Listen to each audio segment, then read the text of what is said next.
moment they are unable to pull us back into the gate because their tug is not designed to pull but only to push, and that we cannot fire up the engines to taxi out because our jet blast will damage the buildings in the back of our plane.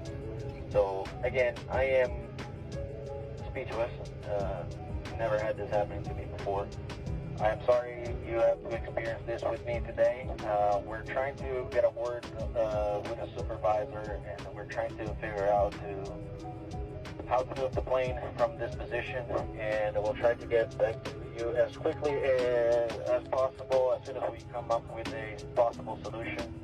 I appreciate your patience today again, and we'll try to get you guys in Chicago as quickly as safely as possible, but again, the situation is out of our control right now. It's all about the personnel, the ramp personnel that is currently working in this airport, and we do apologize in their behalf. But my flight crew and I, our hands are tied right now. We do apologize.